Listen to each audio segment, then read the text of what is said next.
Welcome to the Patrice Brantley Show. We're helping others is the name of the game, and on this show, we push purpose, positivity, and personal growth. I gotta say, today I'm here with Mr. and Mrs. Knight.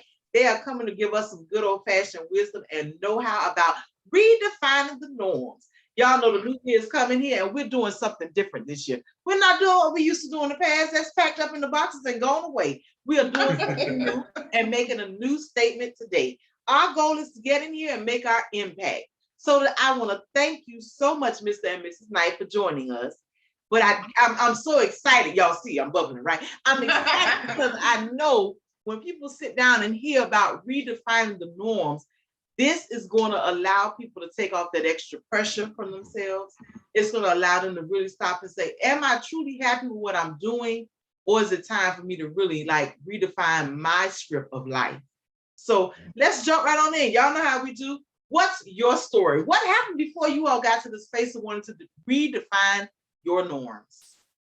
Well, with us, we grew up in households that kind of taught us, the American dream, the picture that society paints of getting the right house, going to college, getting an education, a degree, and getting this, I guess you could say, dream job, or this job that gives you benefits, that pays you well, where you can pretty much create the life that you, quote unquote, want.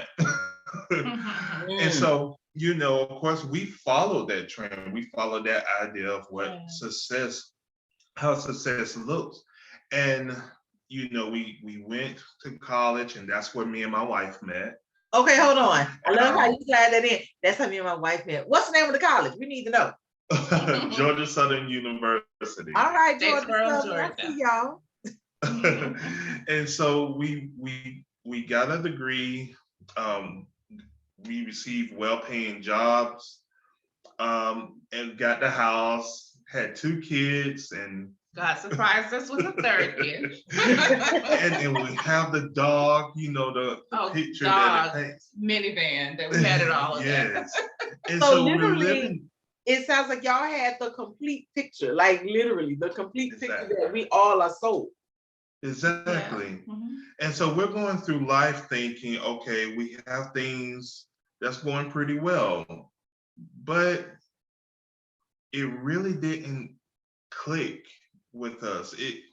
It's one thing to have all of these things as a part of your life, going out to eat and having fun and going to places and on vacations and all of these wonderful things. But it's another thing when you're waking up in the morning and you think you're not excited about life. Yeah, not feeling fulfilled. You dread the day. You're not looking forward to work or what you're going to encounter in a day, even though you have all of these wonderful things in your life that society tells you, well, this makes you happy. Right. Well, realistically, you're not happy. Right. You're not happy with your job. You're not really happy with your bank account. You want things to be different, and you want to feel different about your life. Right. And so when you're in that space, it doesn't matter how much of all of these amenities that you fill your life with. Right. You're still that void inside, that thing that I remember our pastor used to say that you have a God-shaped hole in you. And the only thing that can fill that is God and purpose. His purpose for your life. And no matter how many of these things you have in your life, that hole isn't complete. Right. It's not filled. And so you go through your day and you wake up every morning and you go to bed every night still feeling like, this isn't it. There's got to be something more than this. And at the end of the day, you've checked all your boxes. You've woken up at a certain time, you've gotten to work on time, you've gotten your kids off to whatever, you've made as much of that you're supposed to make today. Your bills are paid, your house is good, your car is da da da da da da da da. And so you've checked your boxes and you still feel empty. And if this is success, then here's the thing I think most of us think.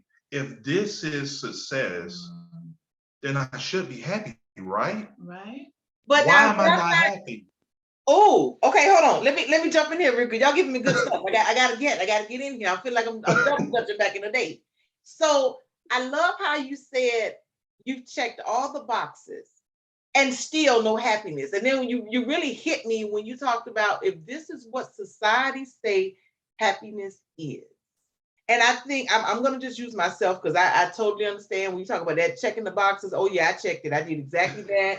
I was the one who made sure early. Okay, I got the job. I got this. I'm trying to check every box. Still screwed up. And in the midst of trying to check these boxes, I was drowning. I was drained. I was burnt out. I was in places that I really, in my mind, I was like, I really want to look like this. And I saw like in my head, like she would look like this. She would be happy by this age, by this stage. But no matter how many boxes I checked, there just was no happiness. And I found for me that it was about honestly finding what fulfills you. Because like you say, we get caught up running behind the possessions of looking successful. We get caught up in that, oh, it looks this way. And I truly, my thing I always say I've discovered, especially during this COVID time, and I really discovered this way earlier in life, was that the American dream was nothing but a storybook scam. We get so used to telling people, get the house, get the car. Girl, you should be married by 30. You should be doing this. All of these things that sound great. But meanwhile, you haven't figured out who you are. You don't know what your happiness looks like. You have no idea. So how long did this go on for you too? Wow. Quite some time. And Carlton and I have been married for 18 years. Wow. And so, I mean, pretty much until a couple of years ago where we, COVID was a rough time. It's a rough time for a lot of people, but it gave a lot of people time to get quiet. It gave time to be, to get perspective. A lot of working from home, a lot of time with yourself, and a lot of time with God, because you praying, Lord, pray for this person, pray for that person, pray this person doesn't get sick, and Lord, protect my family. You get a lot, Lord, what does this mean? This season of life. And so it caused a lot of questions. It gave a lot of time to get perspective, and so during that time, God really began to speak to us about, is this what your life is supposed to look like? We really had to come have some heartfelt conversations with each other. You at one time when we spoke with you earlier, you talked about the scariness of jumping out of the common, there's comfort in common, there's comfort in common, because even though you're miserable, you're comfortable with that uncomfortableness. I know what to expect. Yeah. I mean, because I know what to expect. Oh, go ahead. Here's the part that I'm gonna jump in on this. This is good. I'm loving this. When you talk about that being comfortable, because here's the thing that I found, especially in people working with little kids and now with older adults all the way to the deathbed, there has been such a level that we have been ingrained in, and this goes across all ethnic groups. We've been ingrained with, I just got to make it. I just got to survive. I just got to push through. I got to man up. I got to woman up. And we don't realize that's not the life we were given. We weren't supposed to have a life of, I got to survive. I got to keep struggling. I got to keep my head above water. We were given a life to be able to show excitement, acceptance, life, truly just life, and being able to live it in the fullness of what it's called to be. Yeah. And that's funny that you said that, because I remember one morning on my way back home, I was just going home, and I was just kind of running through and talking with the Lord. And in our conversation, I remember just saying, well, the exact same thing. Well, I just got to try to make happen what I need to make happen. And I felt this impression. He said, no, you don't have to make it happen. Or you don't have to just deal with this. You have a choice. Yeah. And I think sometimes we think we have to go through life with all of these obligations and all of these limitations and all of these things that we've kind of built our way into. And we think, well, this is the life I created, so I'm obligated to it. I can't change it. Commitment. Yeah. And so I can't change. This has now become my norm and I can't change this. But God wants us to understand you can redefine what that norm is and you can change it. You have a choice. Exactly.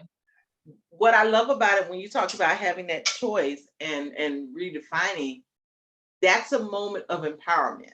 And I think for so many of us, we want to play the, well, they did this to me. I don't want to do that. Well, if I leave this, what am I going to do? Like, I remember for me, the biggest step once I actually left my first career was that I just kept hearing this. Don't you do that good kind of job. That good kind of job got benefits. You know what time you're going to be there. You know your vacation days. This is that. And I'm going to be honest. The good county job was a good county job. Yeah. Like, we had amazing benefits and stuff, but here's the thing. It wasn't the job that I was created for. Exactly. I knew that I wanted to make an impact in my community and I gave it a good amount of time. But once I finally realized that I'm going in here every day and I'm drowning, I'm dying, I'm drained, and I want to do more, but I don't know how to get to that more yet. I love that part. People love to tell you the beginning and the end of stuff. Yeah. They don't never tell you the middle. Like, I feel like that's what we do a disservice to each other so much because we don't talk about what it means when you say, I'm unhappy and I want out. What does it look like? Exactly. And I just love when you talked about during that prayer time that getting quiet with God. I feel like you said earlier, your wife mentioned it as well. When you got into this space during COVID, it was this, I need to quiet. I need to get quiet. And what I found interesting, and a lot of people hated this, I know for Florida, for the time they did do their so-called lockdown, it was a thing of a lot of people couldn't stand that time of being alone, either with themselves or with their spouses or their children or whatever they had created, because it's so much easier to let it be a pleasant distraction on a weekend than really working through what it is. Interesting tidbit. One or two things happened during COVID. Either people got married. I saw a whole bunch of people get married. It was like, this is it. I know what to do this. Or either I saw people say, you know what? Listen, I've been with you. I'm done. Good day, guy. We over. Yeah. And what I found interesting was for those who got married, I feel like they have what I call a fireproof marriage because they really have walked in a season that is unlike any other to say, I'm going to be with you. And then I feel like for those who finally said, okay, I'm done. Yeah. This means you knew a long time ago. And this was just a time to be like, hey, I can't do this with you no more. I'm tired of walking past you seeing people down the road. They knew. Right. So I can do this with 40-hour break. Exactly. but do this 24 hours every day. And I think that's the thing. I think for a lot of us, this was the time of awakening. To really see and understand. And that's why I love the whole mission of hearing you all talk about redefining that norm, because for so many people, it's been this, I'm just gonna push through, I'm gonna make it through, I'm gonna make it happen. And then when you finally got that moment to get some light that goes, you don't have to live like this. Yeah. What a moment that was for, I'm be honest, what a moment it was for me. Because for years, I've been the person that had been driving 30 minutes or more to a job. And then all of a sudden, now we can do this at home? Well, all right. This is, I like this part. That kind of thing. So it's so interesting to see. But for you all, I'm going to take the camera back off me and focus back on you. When did it really get to that space when you was like, I got to redefine this? Take me to those couple of years before you defined changing that norm for your house. What was it for you? I think, for me, I remember talking with you where I just had one morning, I just had a realization and I was like, you know what? I don't know why, but I'm in my early 40s and I feel as though I've lost so much time. I feel as though I can't continue. I'm 40 something years old and I'm still not at a place where I'm living a life that makes me happy. That's yours. A life that's mine. Exactly. I had that conversation because I'm taking care of this over here. I'm taking care of this over here. I'm working this job where I'm, like you said, just stressed out and pulled in so many multiple directions. I'm caring for people, but it's taking my everything. I have a job, a boss who I adore, but my job is killing me. And Wow. so, I mean, that was part of it too, because you feel like you're going to disappoint someone if you step away from their expectation of you, because not only are you you living your own life, you're a part of their life. And so, I mean, I have all these people who I'm responsible for, and I'm feeling like, it feels almost selfish, to step back and say, this really isn't the path I'm supposed to be on. And so that was a realization for me. One morning I just got up and I had a realization. I'm in my early 40s. How much longer am I gonna do this? How much longer am I gonna deny myself the path that God is speaking to me? And I don't fully yet know it, but I feel him pulling me. And so he's pulling me into more time with him. He's pulling me to getting to know myself. And one morning, that is what he said to me. You need to get to know yourself. You don't know who you are. And so I said, God, I mean, I'm this daughter, I'm this wife, I'm this mother, I'm this All the partner, roles. Literally. Yeah. You realize you called out every role that we're so accustomed to calling out. I'm the sister of, I'm the daughter of, and he is going, no, darling. I need you to see who I see in you. Exactly. Right. Oh, wow. Oh, I'm sorry. And that morning broke me. I mean, I came to Carlton crying. It was like, I can't do this any longer. How much longer am I feel as though I've been living a lie, and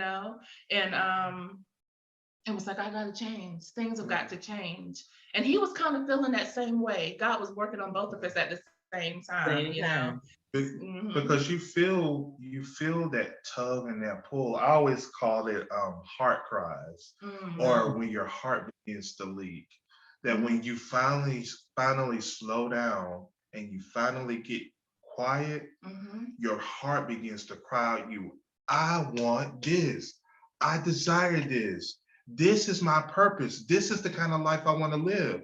And a lot of times, because we don't know how to embark towards that or pursue it or how to even create it, we kind of suppress it. And we just kind of ignore it.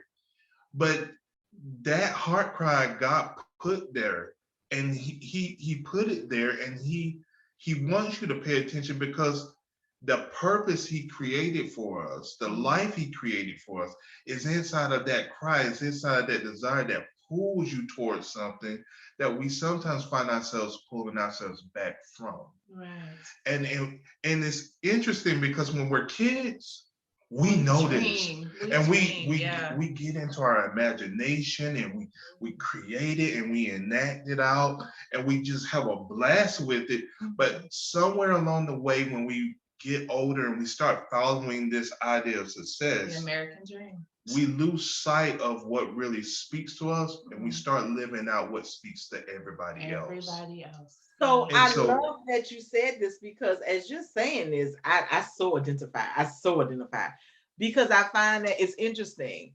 For so many years, I always tell people, I was a loudmouth girl. I was the one that's getting in trouble because I just get popped because I tell you what I feel. Sometimes it was nice, sometimes it wasn't. But what I loved about it is, like you said, as a kid, we knew who we were. Like, I knew this mouth was going to be used for something. That was always my thing. And it's funny, because I think back to a prayer I said when I was 6. I was like, God, all I want to do is talk. That's it. And it was so funny, because when I finally started getting into podcasting and really sharing the word the way I knew it, the way the Lord put it to me, my mother goes, that's you. Yeah. And I go, really? She goes, yeah. She goes, yeah. That's that child I had right there. You tell it all. But the thing that I like about it is that as kids, we knew it. It was easy. Like, we knew if we were that kid who was that one who, you can see it with little kids now. If you see them and they're in that room and they're paying teacher, that's something that they have in them. They don't even realize it, but they're doing it. I mean, I have girlfriends that I have a girlfriend for life that literally she was a math person from beginning. And I was like, that is not me. So like, tell me how you get this. I mean, that's her. She's all math all the time. And like for her to be an engineer now and doing what she does, it makes sense because that's what she's been doing forever. But I think, as you said so many times, we get caught up in what society says it looks like, how it's supposed to go. I remember when it was time to go to college, so many friends of mine at this point, freshly kind of new to the internet world, they would go and Google and see how much the jobs made before they even picked the major. I thought that was the most funniest thing. I was like, oh, that's what we did. Oh, stop. Oh my gosh. Yeah. I have a friend. I laugh because every single friend of mine who did that is nowhere in that job now. Nope. And the funny thing for me is I knew in my heart, I was like, I'm going to do this. I'm going to change my community. Yes, that's what I'm going to be. And I did it. And I was like, I don't like this ride no more, Lord. Can I get off? This ain't it. My community they don't want me. They say they do, but when I'm trying to make change, they like this. No, you want too much. And what I find in this whole process is I feel, and this is just my personal, I always feel there is a continual, what do you want to be when you grow up?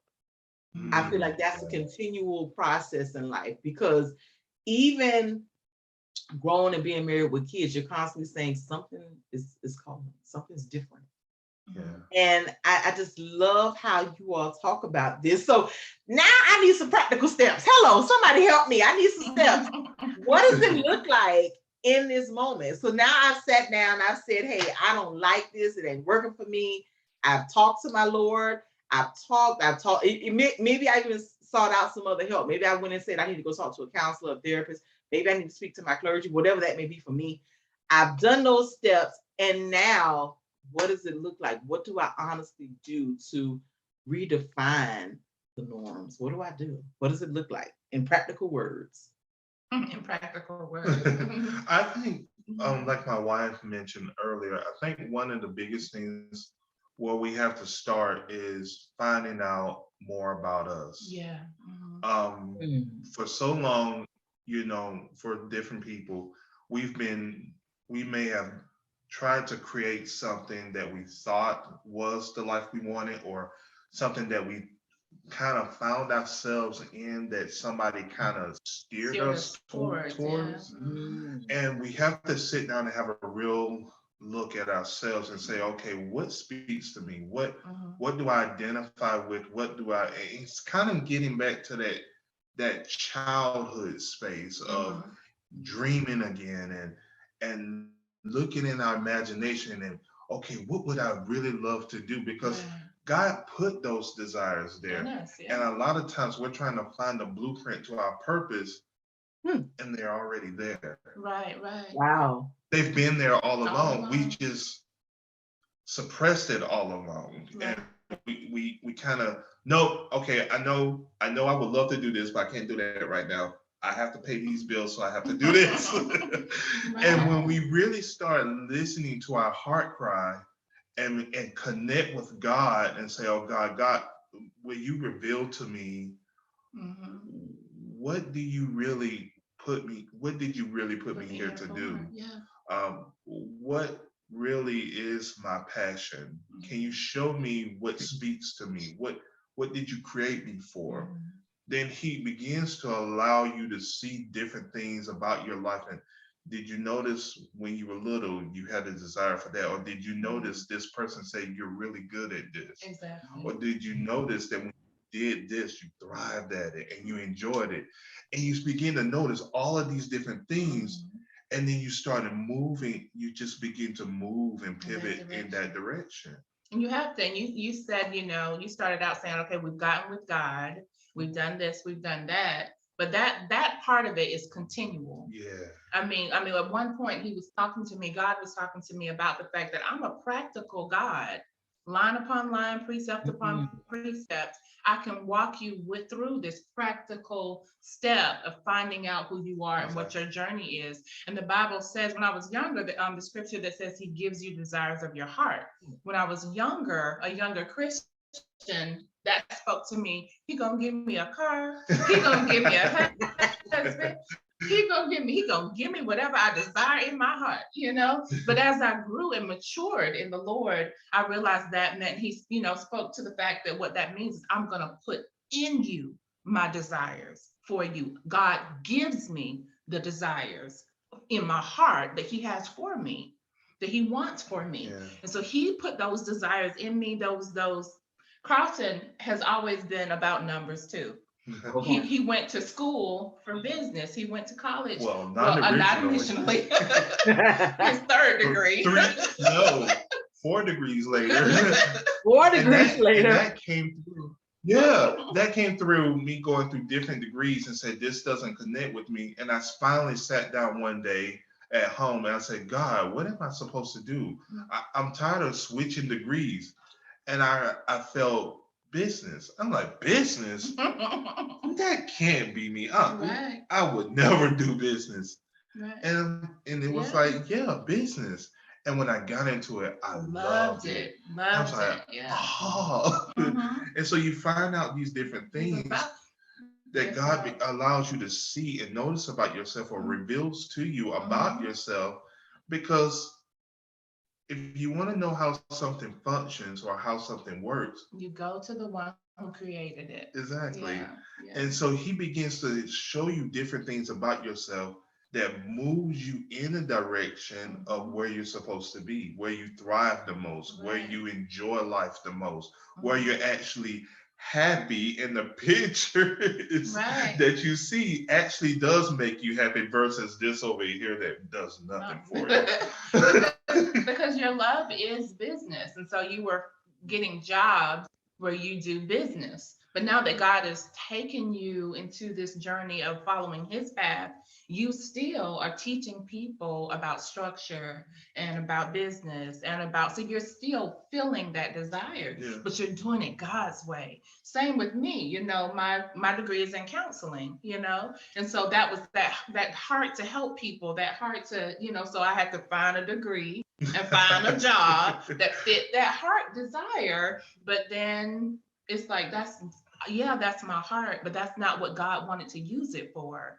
And so he has to show me, and is showing us, how to really fit the, not job, but the course that ministers to that thing that he put in us. Yeah. So let's go a little deeper. In your own personal life, how did you redefine your norms in your space, in your home? So now business is your thing. You're on it. Mr. Carlton is doing it with there.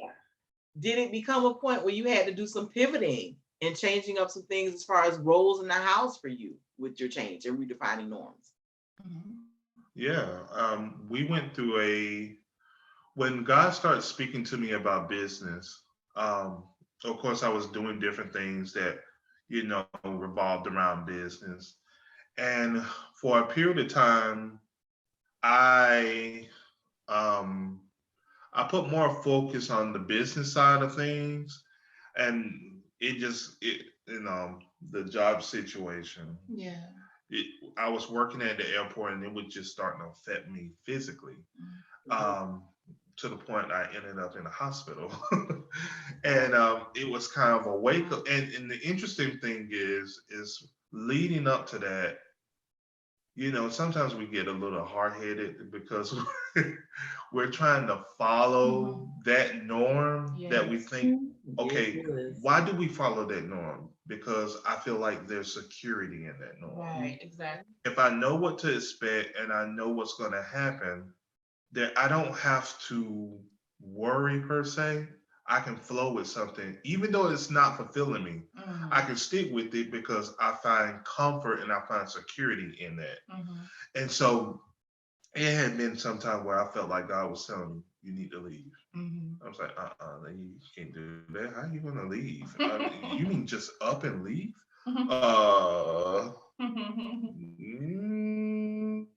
Okay, then maybe that was just me. No, I done been there. Oh, you want to know?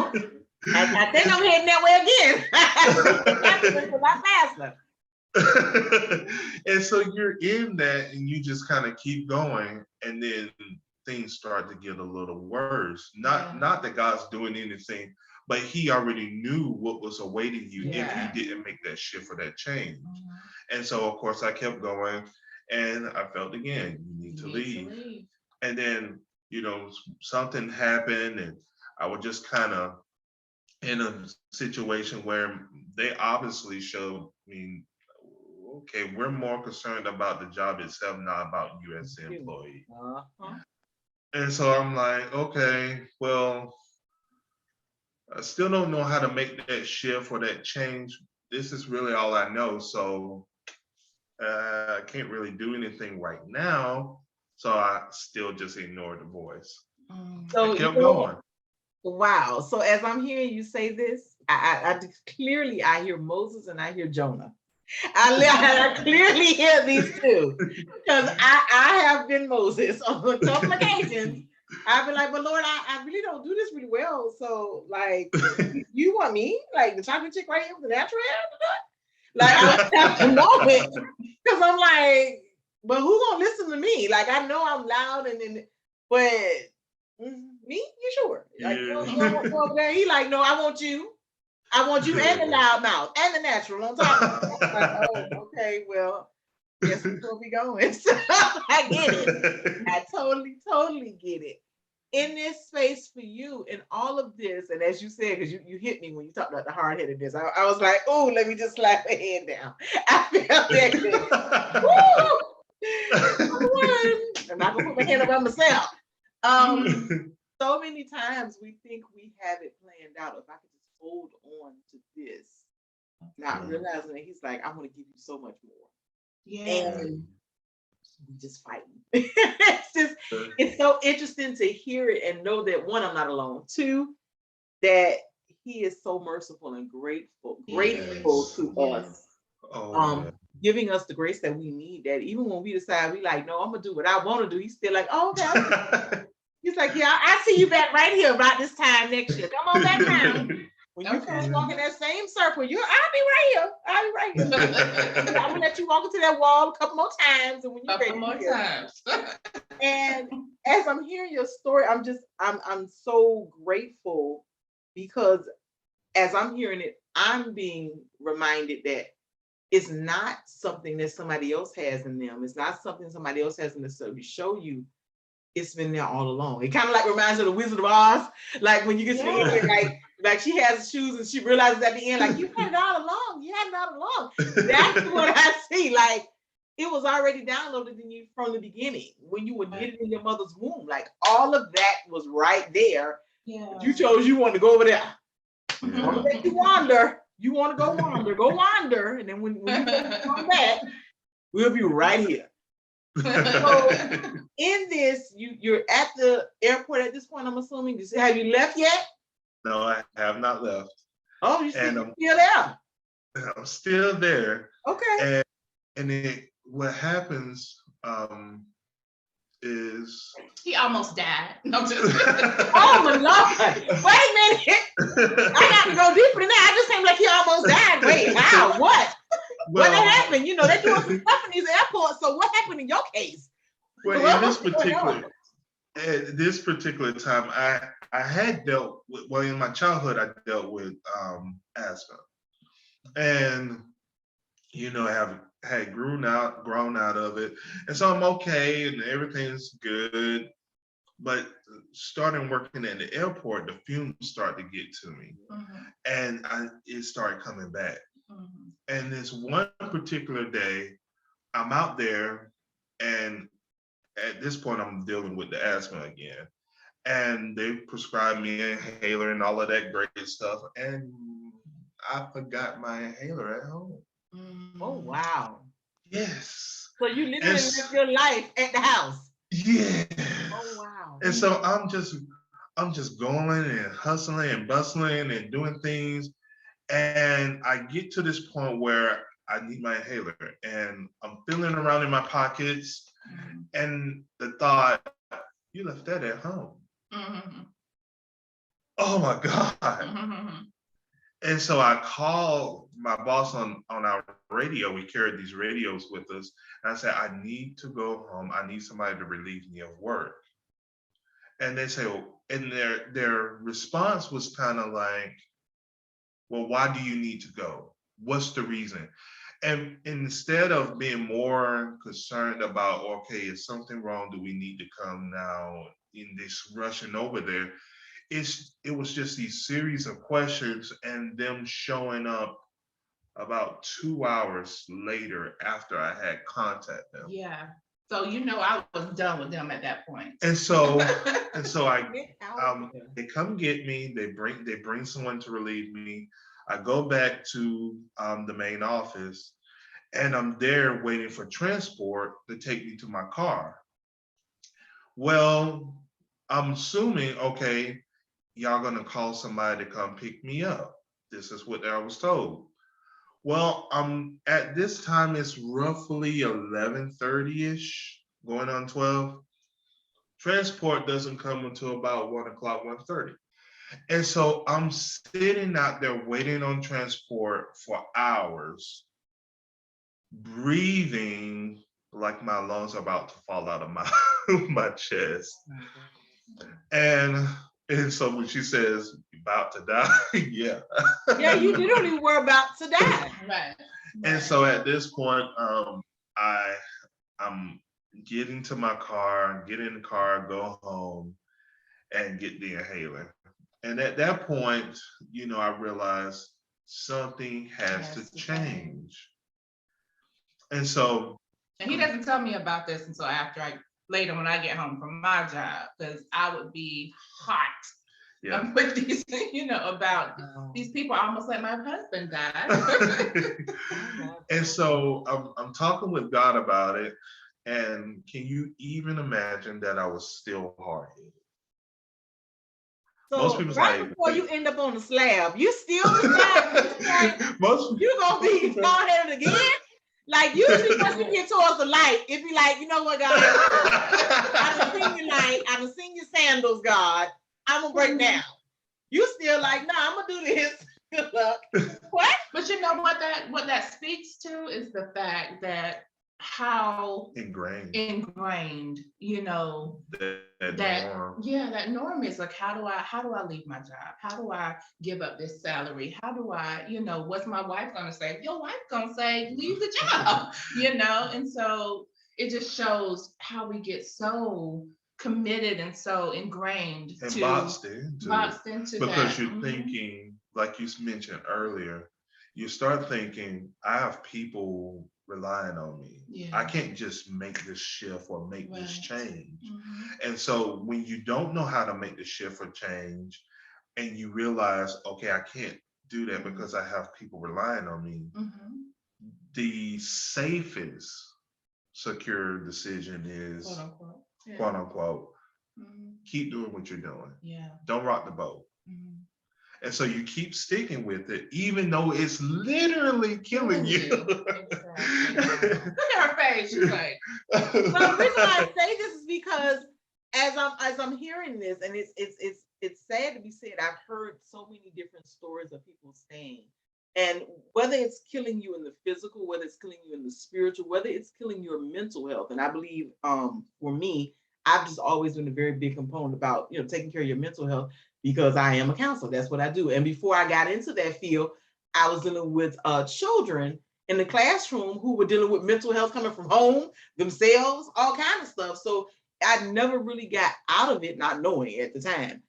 So you've gotten here, now you're here with these people. They have almost allowed you to just completely down their job and be like, yeah, we just gonna call your wife and be like, this is what it is. What were the steps after this? What did you do? Well, the breaking point that led into the steps was my wife had our surprise third child, our youngest boy. And I wanted to be there for that. And not die. And of course, not die. But I wanted to be there. and I needed to be there. And their whole, and I called in and let them know, look, my wife just went into labor. We're at the hospital, XYZ. He came early, and so it was a surprise. Yeah. Yeah. And so after some days being there, um, I called them and let them know, hey, can I have another day off? And their response was, well, if you take a day off, we're going to write you up. What now? I'm sorry. Come again. So my wife is here trying to have a kid. Yeah. And the response you give to, I want to be here to support my wife, is we're going to write you up. Yes. That says so much about the paternity issue in America. Because in other countries, literally, they give the husband, some countries give them up to the month before the child is born. Some countries do a couple of weeks before. But none of that is held against them because they want you to be just a part of that experience, just as much, if not more. Well, you can't be more because mom's doesn't work. But you know, they want to be a part of that experience. Yeah. And to hear that, literally knowing that you're getting ready to watch the birth of your child, and somebody says you're going to be written up. Okay. I got a word for that, but that's not a Holy Ghost verse. Wow, that's what I'm gonna say. And so at this point, it's funny you said, but the baby came early, and the first thing I thought about was the baby came right on time for you to break out of that old pattern. Yeah, that was the first thing came to my mind when you said it. Yeah. Mm-hmm. And so that extra push. Yeah. Literally. That was the push that did it for me. And at that point, we were sitting in the hospital room, and my wife and I were talking. She said, I think you need to leave. And I said, when she said it, I knew there's been twice that I was dealing with something, and my wife would say something, and I knew it was God behind it. And at that point, it wasn't kind of, well, I can't do it just like, it was kind of like, okay, I know that's you. I don't have any clue how to do this. Right. And so we just kind of said, once you go back, it's just go ahead and put your 2 weeks notice in. And so I did that, and they kind of laughed, and they say, "You're not leaving. You're kidding, right?" I said, "No, I'm leaving." What? I said, "This is notice. This is my 2 weeks notice, and that'll be it." And so even through that 2 weeks, they thought I was joking, and I was just going to come, And so I made that decision, but after I did leave, it was kind of okay, what now, God? Yeah. There was things I was doing prior to that, business related, but it was just kind of being out in the middle of nowhere. Yeah. And I didn't really know where to go. Because mind you, we didn't have any example of that. We both had grown up in households where your parents just work and work and work and work, and so we didn't have any blueprints of, being self-employed or how to, navigate that. And so it was necessary, but it was new and it was a little scary. Yeah. It was definitely scary. And I remember just spending time with God and say, okay, God, you're going to have to show me how to do this. And I'm still doing what I was doing business related because I was in life insurance. Okay. And I'm selling life insurance. And I'm sitting down with clients, and things were wonderful when I was working. But now I'm in this space where things begin to slowly decline. And so I remember this one day I'm sitting in McDonald's with my cheeseburger and my Coke, and I'm like, God, something's got to change. I can't do it like this. I felt like you said leave. But why are things like this? I'm confused. And it was kind of one of them things like, well, now that I'm brought into the conversation, I want to help you navigate through this. It's not if I led you to leave, then I'm gonna also lead you to go. Yeah. And I think we have to try to make the decision to shift our norm by ourselves, Right. and we don't. Because in order for us to redefine the norm, we have to redefine what works, what's Right. functional. And we do that by going to the one who created us and who knows, okay, this is what's functional for you. And he begins to walk you day by day, step by step through that.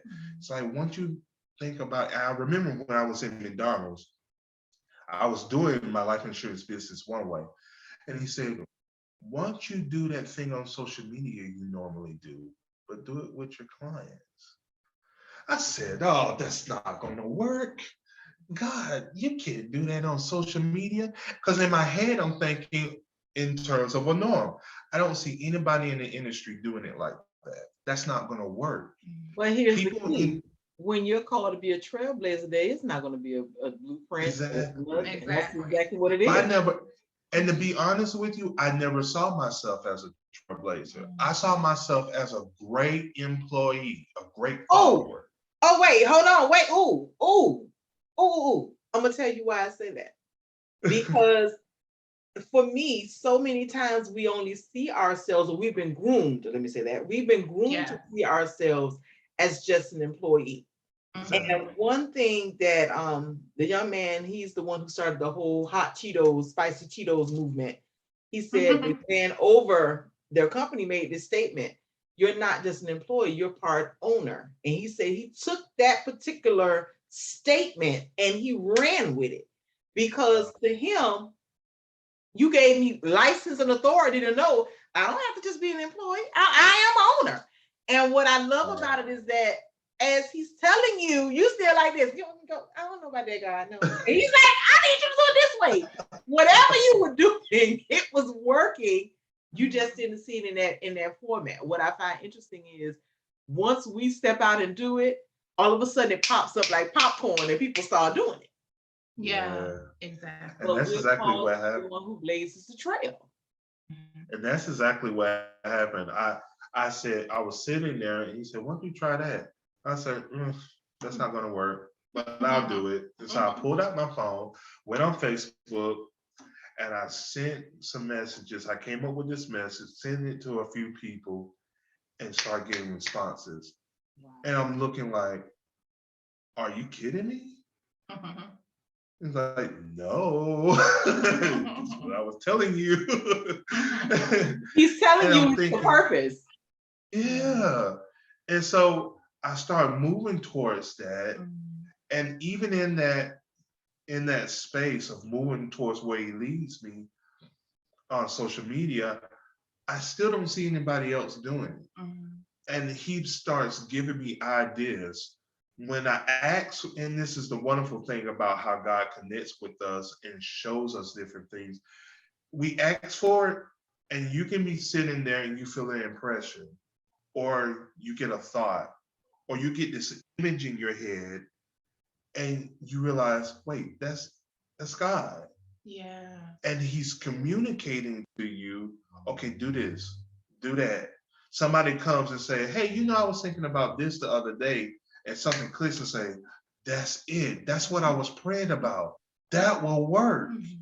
And you start to follow those breadcrumbs that God leads you into something that works, that makes you functional and becomes your new norm. And that's where our, I don't know what you call theme or whatever, really came from. Because he's chapter 1, and I guess you would call my journey chapter 2, because my journey is new. I've stayed on my job and stayed on my job and stayed on my job, and continued to work the laborious, work that I was doing until a few months ago. So this is brand new for me. I mean, I've only been off my job for a few months, and so I'm having to follow this trend. But the several years ago, God gave me an idea for a blog, or for something for us to do. And when I asked him about, and what it was is that it started out where I just kept getting these thoughts about things being remade, things that people thought were trash, or things that people thought were useless, or no longer necessary in their current form. I just kept thinking those things I kept getting so many ideas about those, and would think that was so beautiful. And I look it up on social media, I look at it in YouTube or Facebook, or just, sorry about that, or whatever. And think, gosh, that is so cool, where they're repurposing these things, or recycling, or reusing, or renewing. Oh, that is so neat. They're redefining something for a new purpose. And so that is kind of the path God led us into. And so I started this blog, and I said, we'll call it Redefining What Is Functional. We'll redefine the function of something, and help people realize, this was maybe thought it should go in this path, but God thought something else for it, And so that's kind of the theme that our life has been living, since then, is, people thought that college and marriage and house and car and, this path is what the definition is of success. But God is telling us, no, redefine that, And so that's where we are. So this is chapter 2 of that journey, where we're listening to God, and He's practical, and He's telling us step by step how to do this. And So where can we find the blog? Oh, it's redefiningfunctional.com. Redefiningfunctional.com. Yes. Y'all make sure y'all go check it out. Listen, I can stay here for a whole 2 more hours, but I can't do that today. I have got to go. So listen, y'all make sure y'all stay tuned for the Patrice Brantley Show. Where on this show, helping others is the name of the game, and where we push purpose, positivity, and personal growth.